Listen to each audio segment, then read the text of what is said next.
C'est quoi ce chewing-gum qui colle partout? N'en parle pas, j'ai une boulette scotchée dans les cheveux depuis 2 jours. M'en fiche, je coupe.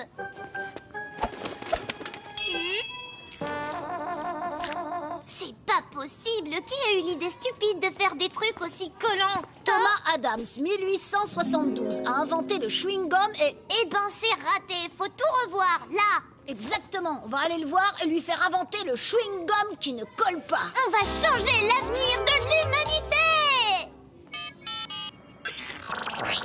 C'est parti pour 1872.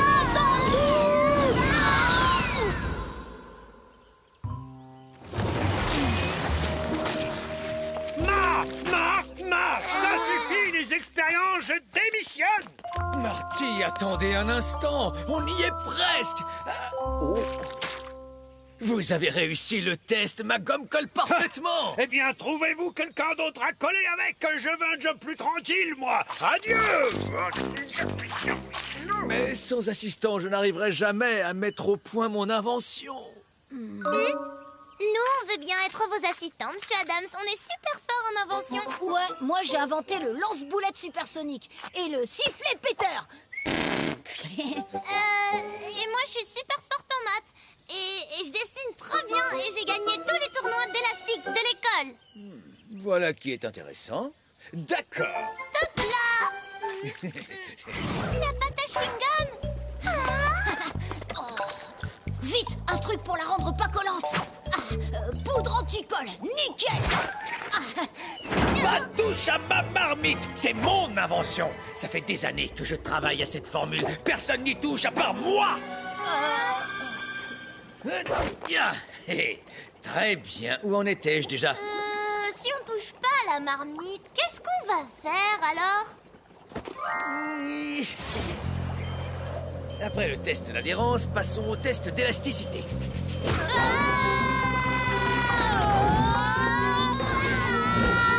Test d'élasticité parfait.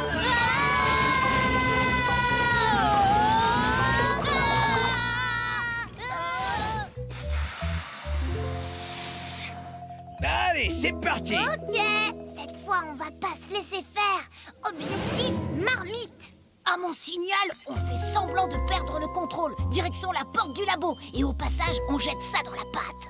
Allez, hop, c'est parti pour le test du coefficient de rebond. Allez, mes assistants, bondissez, rebondissez. Waouh, tu fais vachement bien celui qui perd le contrôle. C'est parce que j'ai perdu le contrôle. Je peux pas, c'est trop loin. J'ai dit, on ne s'approche pas de ma marmite. Non, bien sûr, on est des assistants professionnels. Jamais on ne s'approcherait de la marmite.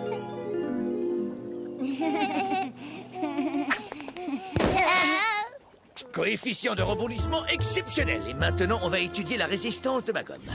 Prêts, les assistants? Cette fois, notre plan est vraiment parfait. Tirez la bande de pâte le plus loin possible pour venir jusqu'à moi.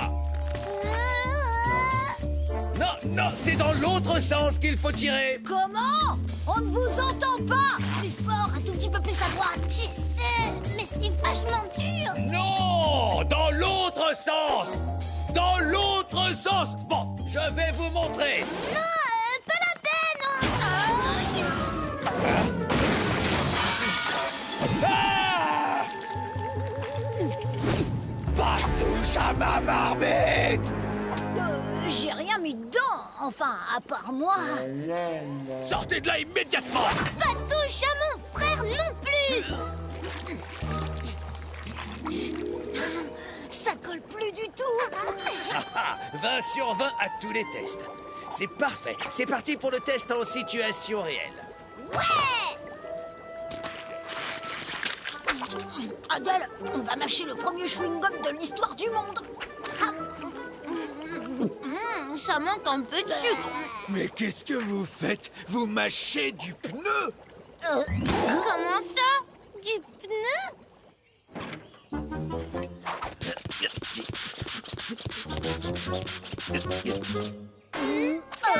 Prenez, fidèles assistants, vous avez bien mérité de faire le test final de ma géniale invention. Monsieur Adams, c'est pas un peu hyper dangereux de se lancer dans une pente comme ça? Mais non, tout est parfait. Résistance, rebond, élasticité, adhérence. C'est parti, lâchons les freins. Justement, en ce qui concerne l'adhérence...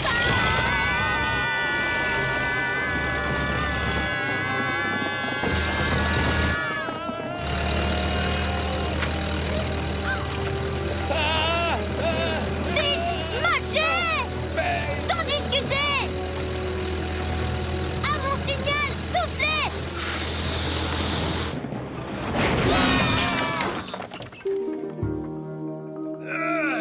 Mon sucre! Oh, mon invention est nulle. Moi, je trouve pas, elle est très chouette, votre invention. Ça manquait juste un peu de sucre, mais là, c'est nickel. Gustativité, élasticité. Ça alors, j'ai inventé la gomme à mâcher. Je vais l'appeler pneu-gomme. Bah non, qui voudrait mâcher du pneu? Vous pourriez dire, je sais pas moi, chewing-gum par exemple, ça sonne mieux, non? Chewing-gum, chewing-gum. Ouais, c'est pas mal. Je sens que mon invention va faire un carton.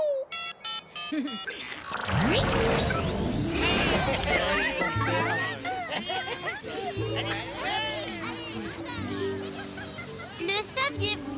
À l'origine, le chewing-gum ne collait pas jusqu'à ce que Thomas Adams rajoute plein de sucre et le rende parfaitement collant.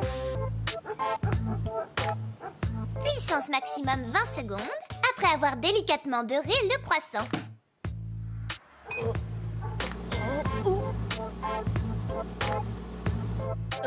T'es sûr qu'il fallait pétrir la pâte avant de la rouler? Parce que là, ça gonfle bizarrement. Trop sûr, je l'ai lu là-dedans. Les meilleures recettes de l'histoire de France. Ils sont parfaits. Exactement comme quand la reine Marie-Antoinette introduisit et popularisa le croissant en France peu avant la Révolution de 1789. Ils mangeaient des trucs aussi gras à l'époque? Ils sont pas gras, 100% pur beurre, croustillant à l'extérieur, fondant à l'intérieur. Délicieux. Je suis sûre que Marie-Antoinette aurait adoré. Ah, je fais la vaisselle toute la semaine si tu me trouves une reine qui mange des trucs aussi gras. On parie. Ok. Direction Versailles. C'est parti pour 1788. Crénon! Qu'est-ce que font ces marmitons dans mes hors-d'œuvre? Au lieu de saboter mon travail, mettez donc la main à la pâte avec les autres. Bah, il est pas détendu du slip, celui-là. Ça doit être le cuistot de Marie-Antoinette. On est au bon endroit. Rajoutons donc quelques croissants au menu. Qu'est-ce que c'est que ces cochonneries entortillées? Que je ne vous y reprenne plus, petit saboteur. Ici, on suit mes recettes. Faire lieur avec esprit de vin qui est d'Armagnac, posez dessus le pasté, les épices et mettez sous drapel. Ok, c'est trop la prise de bulbe, ce charabia. Allez, faut étêter les faisans. Ben oui, leur couper la tête, quoi. Oui. Marvin.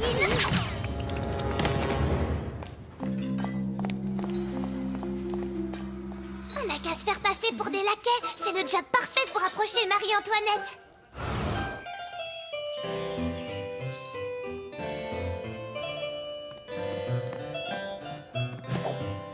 Qu'est-ce qu'ils sont en train de mijoter, ces deux-là? On attend le dessert et on colle discrètement un croissant dans l'assiette de la reine. Ok?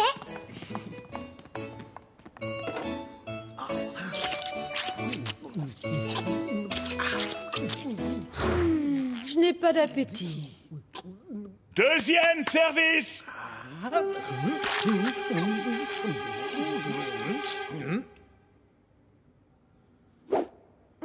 Répugnant. Troisième service.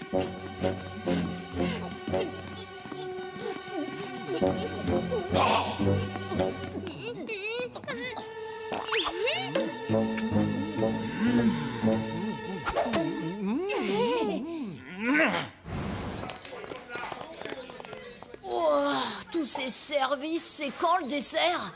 On va pas y passer la journée. Essayons de glisser en douce un croissant dans l'assiette de la reine.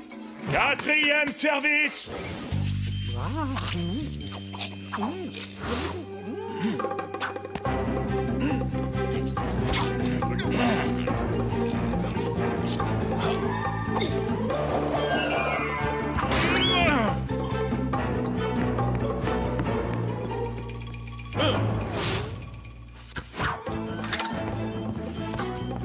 Officier de bouche, j'ai soif. Bien sûr, Votre Majesté. Oh, oh, oh. Aïe, aïe, aïe, aïe, aïe, aïe. Je vous tiens un saboteur. C'est qu'un croissant, y a pas de quoi en faire un plat. Ne me prenez pas pour une poire. Je vous ai vu tenter d'empoisonner la reine. Vous êtes des révolutionnaires, des sans-culottes. Sans culotte. Oh non, hein, n'importe quoi, bien sûr que j'ai un slip. En prison, les petits comploteurs. À la Bastille. Vite, Marvin.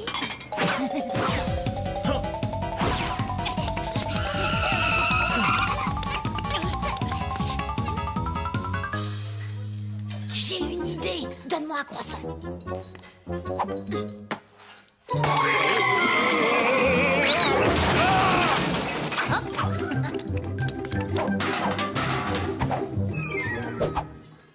Tu vois bien qu'ils sont gras, tes croissants?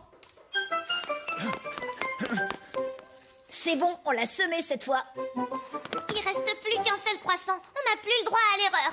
T'es sûr qu'on retente le coup? T'as entendu, slip ou pas slip, on a vite fait de se retrouver en prison ici. Bof, on n'y resterait pas super longtemps, la Révolution française est pour bientôt. Mais si tu veux, on rentre et je gagne le pari dans ce cas. Eh, pas question. Laquais, qu'on m'apporte du café et un petit pain sucré. La reine! Il n'y a plus de pain sucré, Votre Majesté. Un croissant à la place. Attention, ma reine. Ces enfants veulent vous empoisonner avec leur petit pain biscornu tout gras. Même pas vrai d'abord. Et mes croissants ne sont pas gras.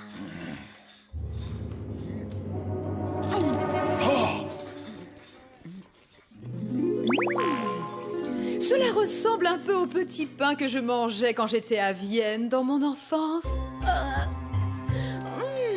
Mais c'est à ce pas, mais divin! Cher maître Viard, j'exige que vous prépariez tous les jours de ces délicieux croissants. J'en ferai le symbole de la France et de la cour dans le monde entier. Ah, et paf, dans les dents. Allons-y maintenant.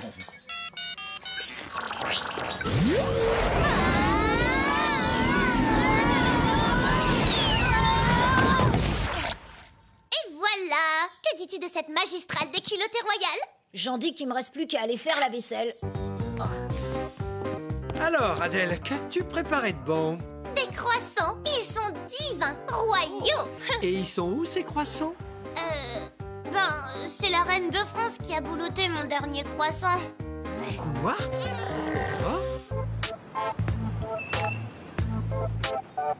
Puis-je vous conseiller ce très joli modèle de ballerine? Voilà. Sentez comme votre pied est merveilleusement ventilé. Ah, j'adore. Marvin, t'en penses quoi? Ça vaut pas mes riblouks. Je les enlève jamais. Nous venons juste de recevoir les Riblouks Super Plus. Trop bien. Je les veux.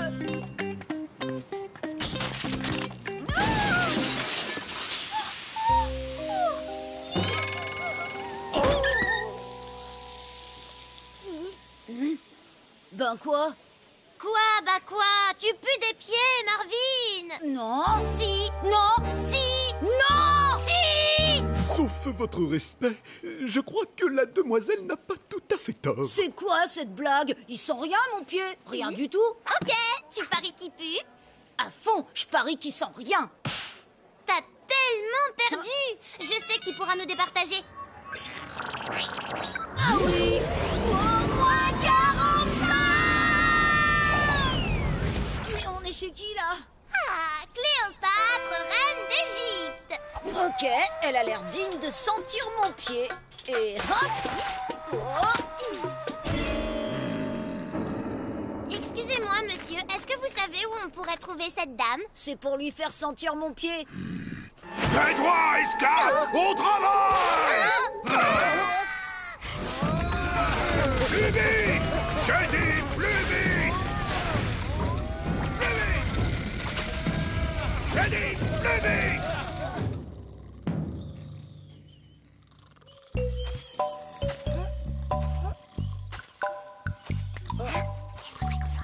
Ok, faut qu'on s'échappe.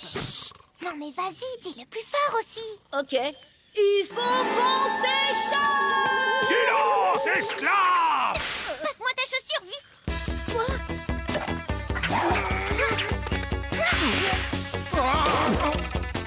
Tu vois bien que tu pues des pieds. Allons-y. Ça ne prouve rien! C'est encore loin, le palais de Cléopâtre. Ah, je sais pas. J'en peux plus. J'ai trop chaud. Fais comme moi, mets-toi à l'ombre.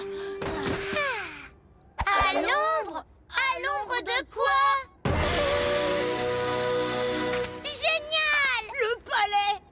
Nul ne pénètre dans le palais sans résoudre l'énigme du sphinx. Et si vous échouez, le sphinx vous mangera.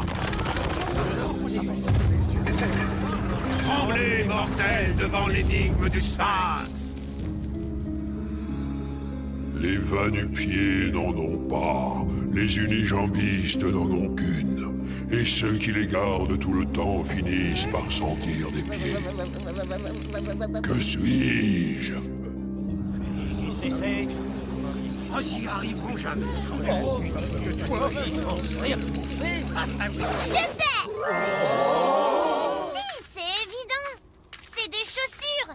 Le va-nu-pied n'en a pas, car il est nu-pied. L'unijambiste n'a qu'une chaussure. Normal, il n'a qu'un pied. Et celui qui les garde tout le temps, sans des pieds. Oui, chaussures. C'est la réponse. C'est la plus dure que j'ai jamais entendue. Oh, on va se faire boulotter. Votre réponse est exacte. J'acceptais également chaussettes.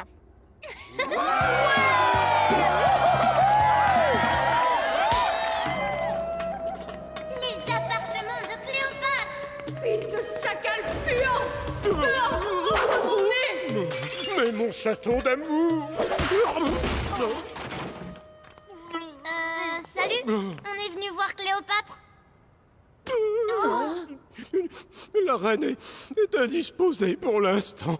Personne ne peut la voir. Comment peut-elle me faire ça? Moi, Jules César, empereur des Romains! Waouh, trop cool les bottes! Merci beaucoup, petit. Ces bottes et moi, on ne se quitte jamais. Elles ont fait la guerre des Gaules, la campagne de Nubie, mon sacre à Rome. Moi, c'est exactement pareil pour Mary Blook. Dites, c'est quoi le problème avec Madame Cléopâtre? Mais je ne sais pas, moi. J'ai enlevé une botte et là, tout à coup, sans aucune explication, elle m'a chassé. Bah, c'est simple. Vous puez des pieds? Comment? Je pue des pieds? Voilà, empereur. Sentez comme votre pied est merveilleusement ventilé. Ah, mon cher ami, votre fortune est faite. Dorénavant, tous les Romains porteront des sandales. Vous aviez raison, jeune fille. Ces sandales vont changer le cours de ma vie. Vous pensez que Cléopâtre acceptera de nous voir maintenant? On a un truc à lui demander.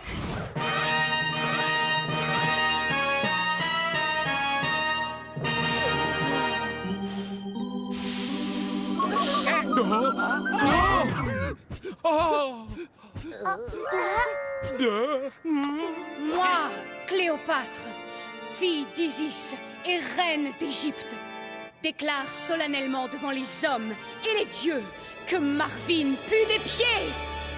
Yes, je le savais! Que ces infâmes chaussures puantes soient enfermées pour l'éternité.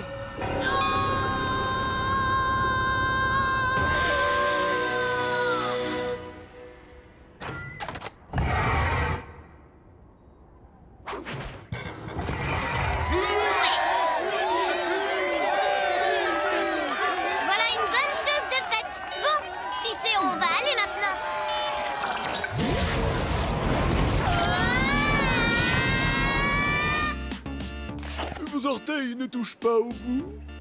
Non, elles sont parfaites. Mais, et pour les odeurs de pied, vous avez quelque chose? Oui, de l'eau et du savon, peut-être.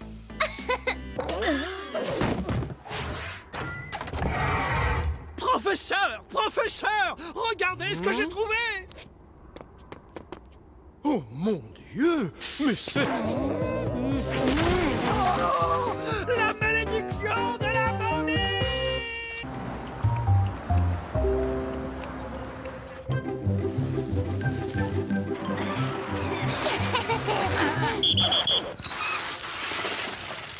On ne dépasse pas dans un virage, on s'arrête au stop, on respecte les limites de vitesse. T'as de la chance que Monsieur Bouvier ait sifflé, sinon je t'aurais laminé. Non. Si. Non. Si. Oh, il ne s'agit pas de faire la course, mais d'apprendre les règles. Et quand est-ce qu'on les a inventées, ces règles, exactement? Voilà une question intéressante, Marvin. Le permis a été rendu obligatoire en 1899. À cette époque, on appelait ça un certificat de capacité. L'établissement d'un code de la route.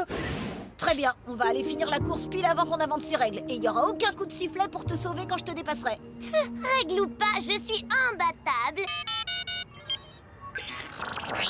C'est parti pour 1899. Waouh, t'as vu ces voitures de course? Mortel.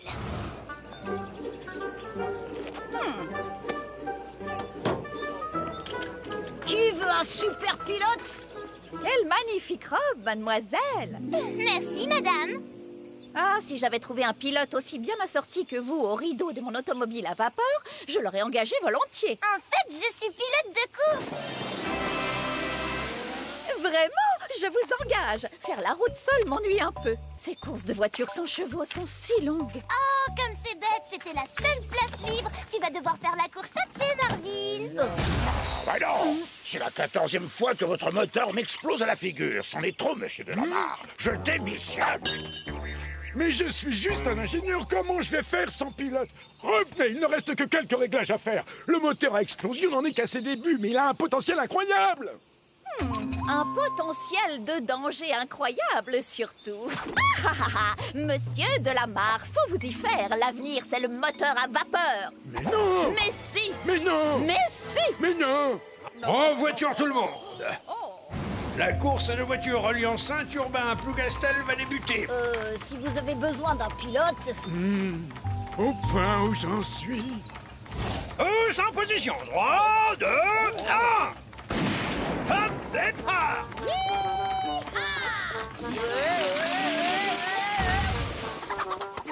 Le futur, c'est l'électricité.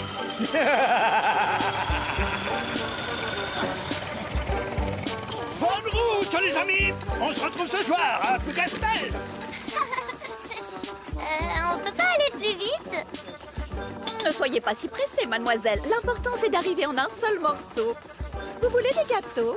Ah, j'ai pas fait 120 ans en arrière pour aller moins vite qu'en vélo. Faut lui donner un petit coup d'énergie à votre voiture.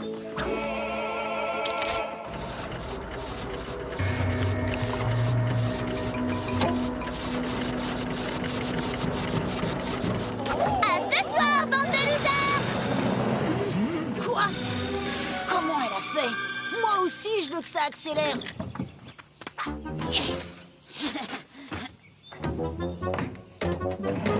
Arrêtez, malheureux, vous allez engendrer Vous l'instabilité. voulez rentrer dans l'histoire comme celui qui a perdu cette course?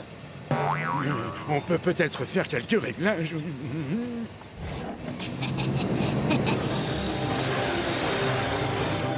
Non! Non d'une batterie au plomb. Si vous voulez jouer à ça... Ah!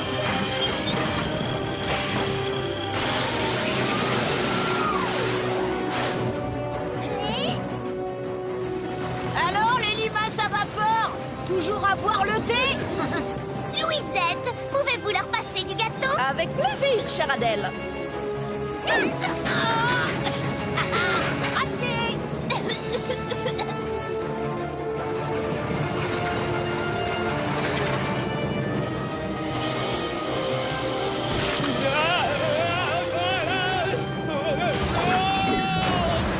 Non d'une isolation galvanique.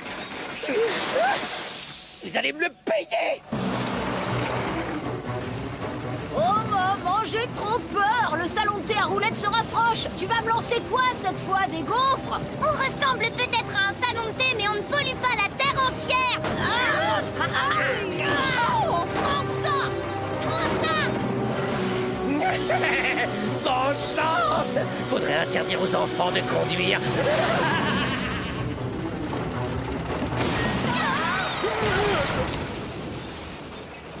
On lui fait avaler ses pneus? Marché conclu. C'est malin, à cause de vous, je n'ai plus ni volant ni compresseur. Ah oui? Et qui m'a mis 2 roues et le système de soupape en carafe? En même temps, il nous reste pile poil de quoi faire une voiture. Mais voyons, on ne peut pas associer la technologie obsolète de la vapeur avec la modernité du moteur à explosion. Bah si, ça se fait tout le temps. Même papa, il a une voiture avec 2 systèmes différents. Économique, écologique, la voiture hybride. C'est ça le futur, les enfants. Un véhicule hybride avec le meilleur des 2 technologies. Oh, l'idée est séduisante. Oh, monsieur Delamarre, j'ai beaucoup appris avec vous. Vos connaissances en mécanique sont impressionnantes, je dois l'avouer, madame. Mademoiselle, en vérité. Bon, bah, on va vous laisser, hein.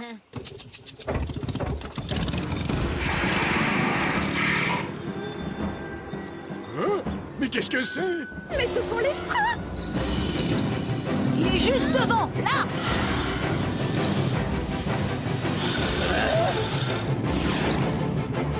Ouais, c'est bon, Marvin, je crois qu'on a gagné. Il faudrait ralentir maintenant. Oh, les freins marchent pas. Non! On a gagné! Top là, on est les meilleurs pilotes de l'univers. Formidable! Il faudrait vraiment faire un permis pour que seuls les gens qui savent conduire conduisent. Comment je t'ai mis la potée? C'est moi la meilleure pilote d'avion. Mais non. Mais si. Mais non. Mais si. Mais non. Très bien, on va voir ça en vrai. C'est parti pour 1000